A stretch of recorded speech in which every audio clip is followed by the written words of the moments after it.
Hello friends, मैं हूं शिफाली गिरधरवाल और आप देख रहे हैं कंसल्टीज। और अपनी डॉक्यूमेंटेशन सीरीज़ में आज मैं आपको बताऊंगी कि हमें पेमेंट वाउचर जो इशू करना है उस पेमेंट वाउचर में हमें कौन कौन से आइटम मेंशन करने हैं और सबसे पहले मुझे पेमेंट वाउचर इशू कब करना है। तो सेक्शन 31(3) इस प्रोविज़न को कवर करता है और सेक्शन 31(3)(G) इसके लिए बोलता है कि जब आप रिवर्स चार्ज में टैक्स पे करने के लिए लायबल है 9(3) या 9(4) में। 9(3) और 9(4) में दो रिवर्स चार्ज हैं। एक रिवर्स चार्ज है जहाँ पे रजिस्टर्ड भी है आपका बायर तो भी आपका सप्लायर तो भी आपको टैक्स पे करना पड़ेगा, नहीं कि रिसिपिएंट को ही करना पड़ेगा। 9(4) वाला जो रिवर्स चार्ज है वो अनरजिस्टर्ड से परचेज के बारे में है। यहाँ पे एक चीज़ मैं आपको डिफरेंस बताना चाहती हूँ। जब मैं पेमेंट वाउचर की बात कर रही हूँ तो पेमेंट वाउचर आपको सिर्फ तब इशू करना है जब आप अनरजिस्टर्ड या रजिस्टर्ड किसी से भी आप सप्लाई ले रहे हो, तो जब आप उसका पेमेंट कर रहे हो और आपको रिवर्स चार्ज में टैक्स पे करना है तो पेमेंट करते वक्त आपको पेमेंट वाउचर इशू करना है, दोनों ही केसेस में। अब यहाँ पे इनवॉइस भी इशू कई जगह रिसिपिएंट को करना होता है।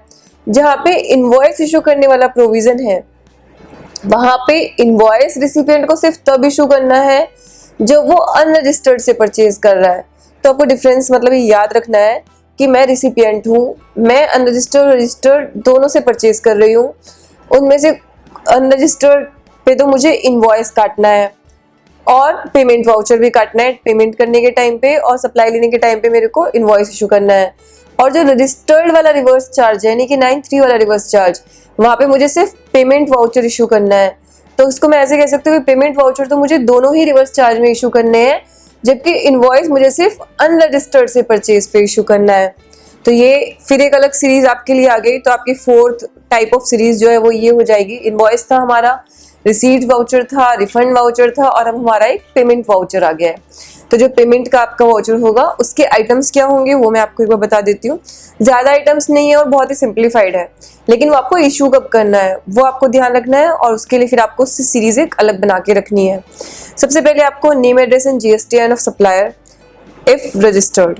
अब यहाँ पे आपको कुछ अजीब लगा, पहले रिसिपिएंट के साथ ये वर्ड लिखा हुआ था इफ रजिस्टर्ड, लेकिन इस बार ये वर्ड सप्लायर के साथ लिखा हुआ है। पीछे के जो हमने 3 डॉक्यूमेंट्स जो डिस्कस किए, invoice, receipt voucher, refund voucher, वो तीनों इशू करने हैं एक सप्लायर को। तो सप्लायर हमेशा रजिस्टर्ड ही होगा उस केस में, लेकिन जिस पेमेंट वाउचर की अब मैं बात कर रही हूँ वो हमेशा इशू करना है एक रिसिपिएंट को। तो अब रिसिपिएंट रजिस्टर्ड होगा, दिस इज कंफर्म, लेकिन सप्लायर शायद रजिस्टर्ड ना हो, इसलिए जो वो इफ रजिस्टर्ड वर्ड पहले रिसिपिएंट के साथ में लिखा हुआ था अब वो सप्लायर के साथ में आ गया है। तो यानी कि आपको name, address and GSTN of supplier लिखना है अगर वो रजिस्टर्ड है तो। अगर वो अनरजिस्टर्ड है तो आपको मेंशन करने की ज़रूरत नहीं है, पर ध्यान में रखना है कि कौन सा डॉक्यूमेंट किसको इशू करने की रिक्वायरमेंट आएगी। नेक्स्ट आपको कंसेक्यूटिव सीरियल नंबर, तो आप अपने बिल बुक पे सीरियल नंबर प्रिंट करा सकते हैं सीरियल वाइज।